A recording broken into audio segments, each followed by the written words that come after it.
Why are you concerned about whether they're in heaven or hell? Why are you missing the point? What are you going to learn from whether they're in heaven? Now, okay, now I'm good. They're in heaven. Okay. Learn the lesson. Learn the lesson. Why are you missing the point?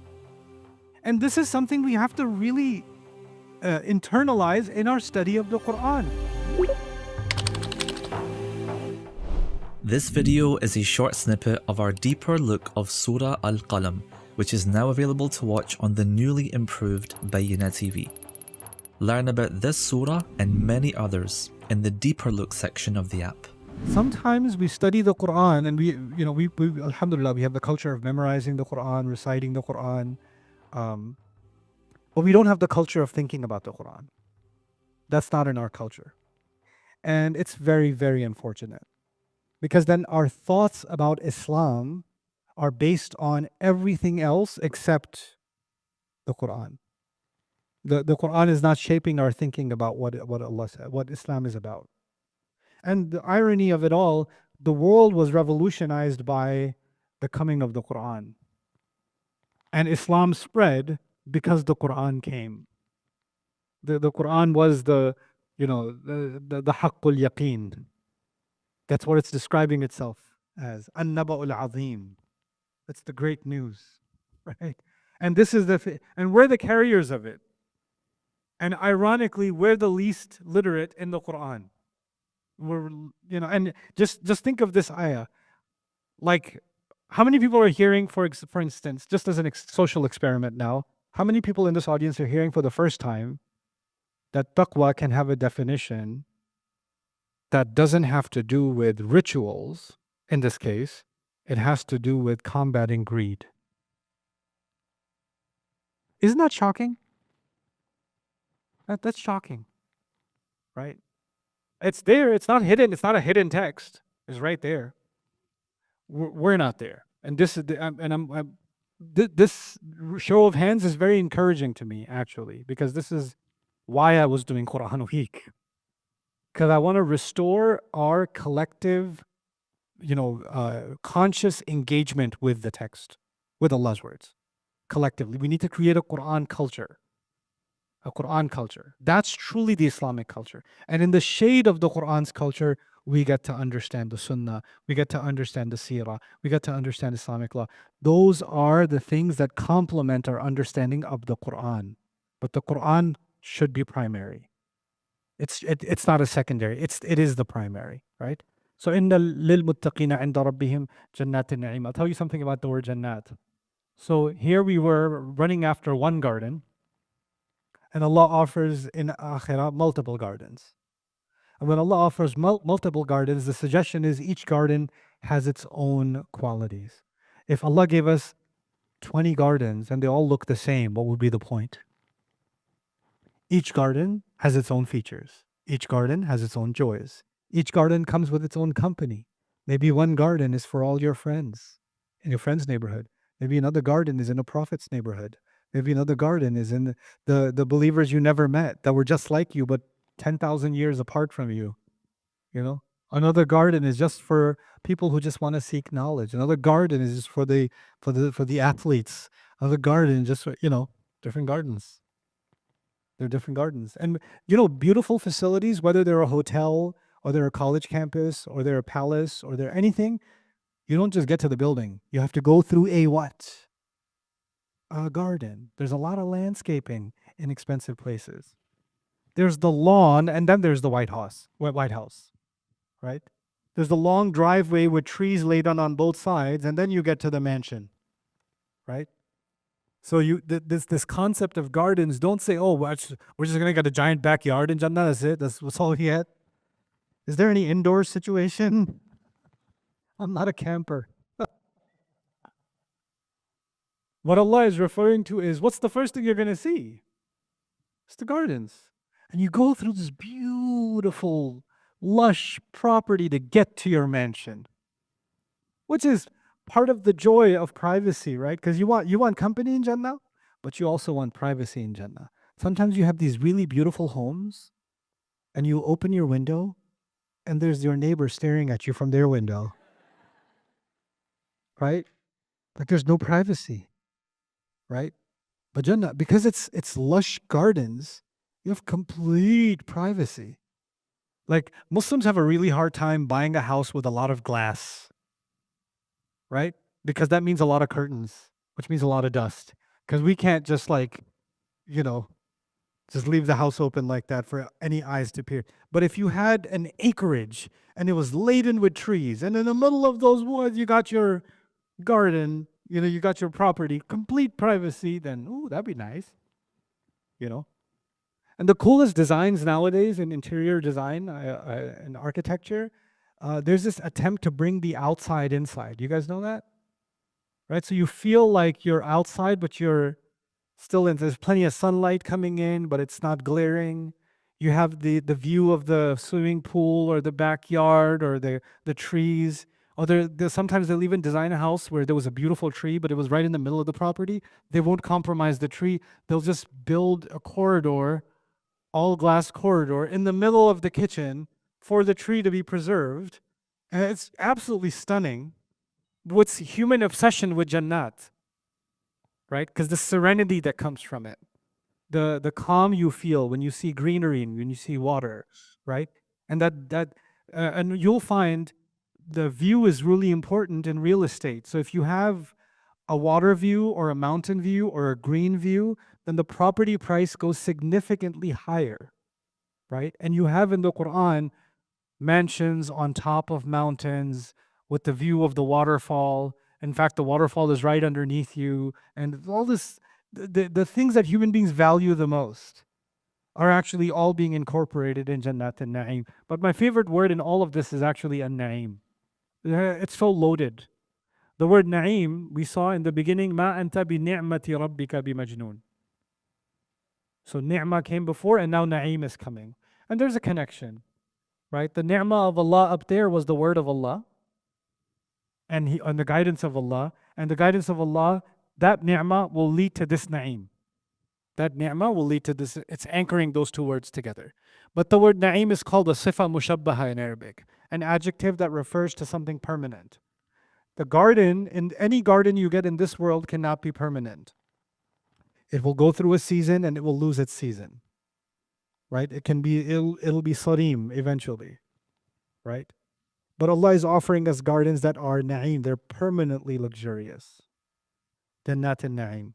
And characterizing them with na'im also has another meaning, not just that they will be permanent, but sometimes you go to a place and you love it. Like you go to, let's say if you've been to a vacation, I don't know if you guys can even go on vacation because you're already in a vacation spot, but like, let's say you go to a place for vacation, right? And you got there, you got to the hotel, you got to your resort or whatever, it's the beachfront cabin, some gorgeous place. You love it. You absolutely love it. You like, of course, if you love it, you better show that love through your device because your eyes are not enough to appreciate a blessing. You need technology to appreciate the blessing, right? So you do that. You're done with taking all the selfies and you're just loving it. And then they say to you, yeah, I hope you enjoy your 3-year stay. Oh, three years? I was here for 3 days. You must be mistaken. No, it's for 3 years. You're like, I can't stay in a place like this for 3 years. I mean, I'll get tired of this place. I mean, the beach will look amazing on day 1. It'll be pretty cool on day 2. Pretty cool on day 3. Day 35. Day 50. Day 70. Day 100. You see newcomers come, oh my God, this is so beautiful. And you're like, I miss home. I don't want to be here. I'm tired of this place. It's not that exciting anymore. It's not that exciting anymore. I have traveled so much in my life, and people when I've been to Australia, I've been to Europe, I've been all over these places, and when I go somewhere, they're like, so did you get to look around? Did you get to see at some point when you travel enough, you know what happens? It's all the same. This is all the same. And my view now, you know what it's become? Places don't excite me. It's people. Or I don't remember places. I just remember the people I met. That's far more meaningful than actually the place. Because as gorgeous as it may be, a mountain is just, I've seen another mountain. A beach is also a beach. This one had sand and that one also had sand. Right? You'll get bored. So now if the idea is I can get bored on an island in Hawaii, I can get bored on a ski resort eventually, then what's going to happen in Jannah? I'm going to get bored eventually, right? And Allah says, An-Na'im, you'll feel luxury, comfort, joy constantly. There is no boredom. You know, the only way human beings don't feel boredom is when something new happens. So embedded in this word is the notion that Jannah, something new is always happening. Something new is always happening. Something that didn't happen before. I met somebody who told me, I really love chess. And I don't want to go to Jannah for, company. I don't like people, but I like chess. And I just want to solve math. I love math problems. I just want to solve math problems. I was like, I think we can help you with that. I'm pretty sure there's a Jannah for math nerds. They'll have what they want. And you know what? If they've solved 1,000 problems, there will be the next one, and the next one, and the next one. And some of you are sports freaks. You're like, I want a basketball court that is like so legit. Like, okay, so you got your basketball court. It's Jannah. You can't miss a shot. You'll eventually start getting like, watch this, watch this, watch that. You kick the ball in. Like, it doesn't matter which way you throw the ball. It goes in. Eventually, you start getting. I mean, there's no challenge here. This is always going in. No, there's mukth in Jannah. There's anticipation of new excitement. There's something new that's coming. Right? وَمِمَّا لَا يَعْلَمُونَ. So Allah says, لَهُمْ مَا يَشَاءُونَ فِيهَا. They'll have what they want in it. They'll have and what we want is pretty limited. Well, let's be honest. There's what you want is a list of things, and you can't think past that because your imagination kind of runs out. Right? And even if you have everything you want, eventually even that you won't want anymore. Right? Allah, what does Allah do in the Quran? He says, لَهُمْ مَا يَشَاءُونَ فِيهَا. They'll have what they want. That also is a problem, because what I want will eventually be not so wanted. So he says, وَلَدَيْنَا مَزِيدٌ. And we've got something more. And he doesn't say what that more is, just to let you know. He's got you covered. He knows you have an insatiable desire for new. In fact, beauty is associated with creativity. And creativity is actually always something new. Right? Adventure is associated with excitement. And excitement can only be something new. And Jannat al-Na'im is Allah saying, I'll keep giving you something new, and you'll keep experiencing new ni'mah, new ni'mah, new ni'mah. Because if it's the old ni'mah, it won't feel like a ni'mah anymore. It won't feel like a ni'mah. So, إِنَّ لِلْمُتَّقِينَ عِنْدَ رَبِّهِمْ جَنَّاتِ النَّعِيمِ. Allah made human beings strange. If we were living on the most beautiful planet on earth, and there was a ship there, so you can leave if you want, would we stay or would we leave? Eventually, we'd leave. Like, I need to know what's out there. No, it's really bad out there. Well, I want to experience the bad then, because I need to experience something new. I need something more. Now, so just like, the torture and the humiliation of the kafir, one ayah was enough. Allah said, سَنَسِمُهُ عَلَى الْخُرْطُومِ. That was enough. Just like that for the believer, this one ayah was enough. إِنَّ لِلْمُتَّقِينَ عِنْدَ رَبِّهِمْ جَنَّاتِ النَّعِيمِ. أَفَنَجْعَلُ الْمُسْلِمِينَ كَالْمُجْرِمِينَ. Are we going to make the Muslims like the criminals? Shall we make the Muslims like the criminals? This is the last ayah we're discussing today. And think about this ayah. Muslims versus, you would think non-Muslims. Kafir, disbeliever. Not in this ayah. In this ayah what? Criminals. Can you tell yourself, now that I've kind of trained you a little bit on how to think about a surah, can you think of crimes that were mentioned that justify the use of the word criminal? Right? So go back to the surah again. The things you were supposed to protect yourself from as a muttaqi were listed. And those very things also happen to be what? crimes. Crimes. And not committing those crimes is what makes you Muslim. Now, our definition of Muslim has just been revolutionized. Our definition of Muslim is no longer somebody who says La ilaha illallah Muhammadur Rasulullah, Ashhadu an la ilaha illallah, wahdahu la sharika lahu, wa ashhadu anna Muhammadan abduhu wa rasuluh. Legally, that's a Muslim. But the spirit of Islam is in the ayat of the Quran. The spirit of what is a Muslim, not the law of what is a Muslim. We have to stop thinking about Islam only through the lens of fiqh, the legal lens, the juristic lens. The fuqaha were not writing for human beings, they were writing for the courtroom. Life does not exist in the courtroom. The Quran is not written for just the courtroom. The Quran is a commentary on all life. So when we start looking at Islam through the lens of fiqh only, we are looking at Islam as if all life exists inside the courtroom. It's just law. And you know what? Law is dry and soulless. It's just technicalities. That's all it is. But life is far more colorful, far more beautiful. So there's the legal definition of Muslim, and there is the spirit of what is Islam. These ayat are establishing the spirit of Islam. Before Allah even told us in the Quran what it means to be Muslim this is one of the earliest surahs, remember.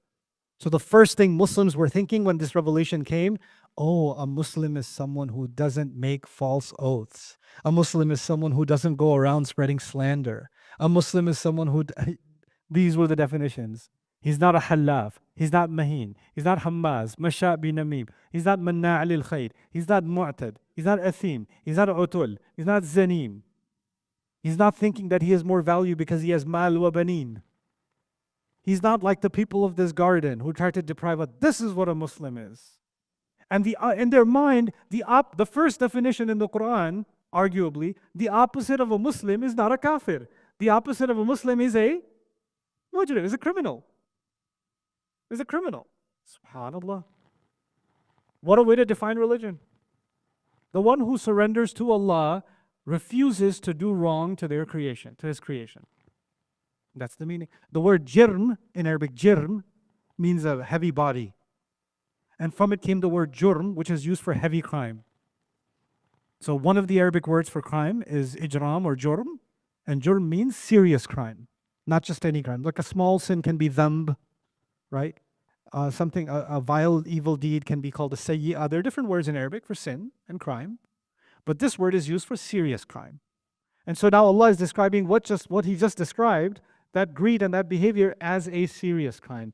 أَفَنَجْعَلُ الْمُسْلِمِينَ كَالْمُجْرِمِينَ. Shall we make the Muslims like the mujrimin? مَا لَكُمْ كَيْفَ تَحْكُمُونَ. What's wrong with you? How do you make your decisions? You know, there was a narration around these ayat, on the context of these ayat. But we'll talk about that narration, inshallah, tomorrow. But today I'll leave you with this one thing associated with these narrations. One of the blessings Allah has given me is the opportunity to spend time with different groups of society, different fragments of society. So I've been in the company of governments, higher ups in governments. I've met military generals and things like that. I've spent some time in their circles, learned a little bit from them. I've spent some time with business people, not just business people like rich business people. I'm talking about rich business people. Like, let me take you in my helicopter to my village, and we're going to fly over the highway that I built from the city to my village. Rich people, right? And I've been in the company of, alhamdulillah, youth, you know, people that are working in the field of dawah, scholars, different parts of society. And I've had the opportunity to spend some time with the ultra wealthy. And I've noticed something about the ultra wealthy. Not all, but enough in different society. They feel as if Allah chose them. Like they're special to Allah. So Allah chose them for this incredible position of superiority over the rest of that society. And as a result, they are extra blessed by Allah. And somehow or the other, they have this idea that Allah blessed them so much here, which must mean Allah is really happy with them. And those are the people that they don't say it directly. Here's how they say it. I don't know why some people in Islam keep talking about hellfire. Allah is merciful. He's going to put us in Jannah. It's, and it's always come from the ultra wealthy. They say that stuff. And you know why? They got a little taste of some Jannah here, and they really like it. And they come up with a worldview. And that worldview, if I don't sugarcoat it and I spell it out, you know what that worldview is? Allah gave me a glimpse of Jannah here. Why would He deprive me in the next life? Allah loves me so much, He even showed me Jannah here.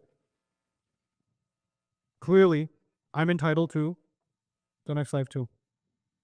And if Allah didn't love me, and if Allah really hated me, and Allah doesn't like me, why would He give me this place, this position, this mansion, this wealth, this status, this? Clearly, this is an endorsement from God. This is an endorsement from God. This is a worldview that exists, a worldview in which if you do well in this life, that must mean God is happy with you. In the Christian world, the version of this in the Christian world is called the prosperity gospel.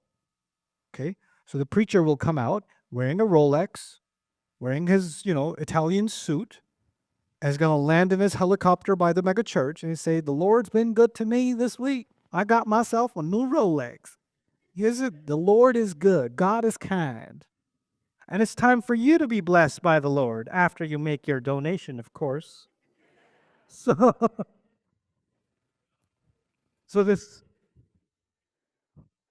the idea is that God is so good, and look at the proof, the Rolex. Look at the proof, look at this new suit I bought. Look at the house I just got. Look at the chopper I flew in on, etc., etc. Prosperity gospel. And so some people believed that because they have the garden, Allah would never destroy my garden. In fact, this garden is a preview of what? The next garden. وَلَئِن رُدِدتُّ إِلَىٰ رَبِّي لَأَجِدَنَّ خَيْرًا مِنْهَا مُنْقَلَبًا in Surah Al-Kahf. The guy had his garden. He said, even if Allah does take me back and there is an afterlife, God will give me better than here. If the afterlife is more grand than here, it'll be better than here. And some mushrikun said that to the Prophet ﷺ. If God loved you so much, why are you the one taking a beating? Why are we the millionaires? أَنُطْعِمُ مَنْ لَوْ يَشَاءَ اللَّهُ أَطْعَمَهُ. In Surah Yasin, the Quraysh said this. The Quraysh said, "You want me to feed the poor? Your God who owns everything, if He really wanted to feed the poor, He's much wealthier than I am. He could have fed them Himself. If God wanted these people fed, He would have fed them Himself. He want me to feed them." أَنُطْعِمُ مَنْ لَوْ يَشَاءَ اللَّهُ أَطْعَمَهُ. This was their attitude. This is, by the way, the new political version of that is, we don't want freeloaders in our society. People should work for what we don't want anybody just benefiting, leeching off of society, right? And the only people who say that usually are people that have the garden set. And mostly the garden came from daddy. It didn't come from their hard work, right? It came from some kind of nepotism or some kind of inherited wealth. And now they talk about the poor and how they're just not working hard and they just want to get a free ride, right? They speak like this. And so Allah is describing this entire, and I'm sure some version of that existed among these gardeners that were so easily depriving the miskin because they actually looked at the miskin with disdain. Like, you people are lazy, that's why you're miskin. You people don't work hard, that's why you're miskin. You people don't want to change your situation, that's why you're miskin. I hate these people because they're so lazy, because I look up to people who built their success, their empire with their own hands, as if rizq comes just from hard work. Whatever position I'm in, you're in, and anybody else in, I can guarantee you there's someone who works 10 times harder than you and is in a position 10 times worse than you. I can guarantee you. And there's somebody who doesn't even work, and they're in a position 1,000 times better than you. Rizq is not the product of our hard work. Yes, we must do hard work, but in the end, the rizq will be decided from Allah. There will be students, you're university students, there will be students who are studying, barely pass. And then there are students who you dream of killing in the daytime. When's the exam again? When's the final again? Oh, is it 45 minutes? Oh my God, I totally forgot. And then they get an A. There are those students. And we all wish them the worst. Because you look at, I did so much work, and this guy just walks in and then the first one to finish the exam, right? If they had a car, you'd want to slash their tires. Do something. Do something. Bring some justice from the universe to the equation, right? But Allah Azza wa Jalla has given us a balance now. At the end of all of this story, Allah has defined what is a Muslim, what is a Mujrim. What is it? And the Muslim is someone who surrenders. Literally, salima means to surrender to Allah's will. But you've heard Islam means surrender. I'm sure you've heard that before. But let's dig a little bit deeper, and I'll let you guys go for the day. Salam is a tree that doesn't get damaged, a safe tree, meaning the winds don't damage it, rain doesn't damage it. It's in a secure location. Salamun, as a silam actually, is a rock that is not cracked. So it's a large boulder that's not cracked. This part of your finger is called a salama. And it's interestingly called a salama because this is the least likely to get injured, because if something's coming your way, it's probably going to touch your fingers before it gets to this. It's the safest part of your hand. So it's called a silama.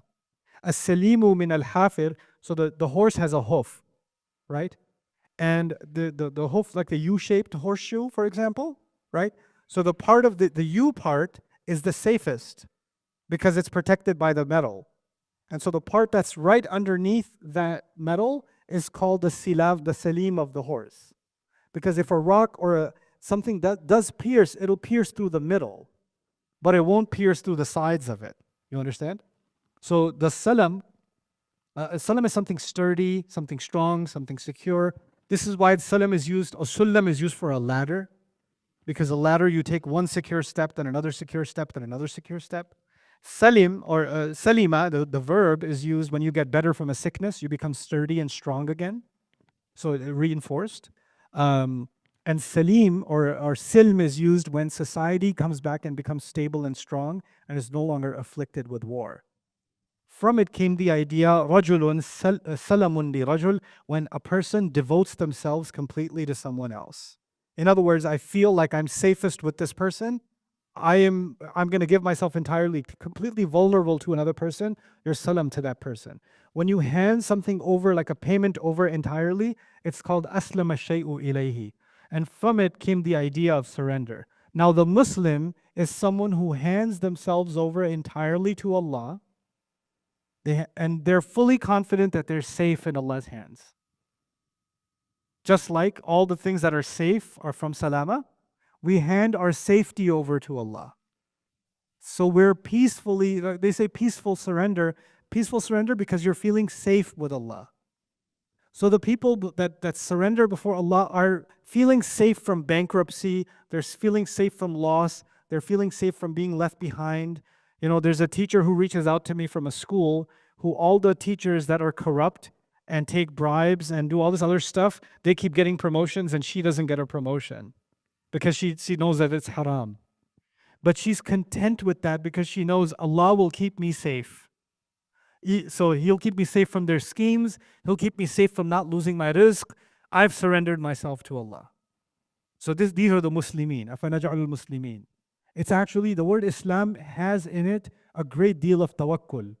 Because we're never vulnerable to someone and so give ourselves to someone unless we completely trust them. And so Allah is saying to be in Islam, you must develop absolute trust that Allah will keep you safe. And only then will you be able to surrender to Allah's commandments. That's when you'll be able to do that. And these criminals, they commit their crimes because they think that will keep them safe. They keep the poor away because that way their wealth will be safe. They're actually running after safety too. So now Allah has shown us two quests for safety. A quest for safety that is when we point towards Him, and a quest of safety that's going to lead towards crime. With that, inshallah, I'll conclude today's dars. Barakallahu li wa lakum fil Qur'an al-Hakim, wa nafa'ani wa iyyakum bil ayati wa dhikr al-Hakim. Hey guys, you just watched a small clip of me explaining the Quran in depth as part of the Deeper Look series. Studying the Quran in depth can seem like a really intimidating thing that's only meant for scholars. Our job at Bayyinah is to make deeper study of the Quran, accessible and easy for all of you. So take us up on that challenge. Join us for this study, the deeper look of the Quran, for this surah and many other surahs on bayyinatv.com under the Deeper Look section.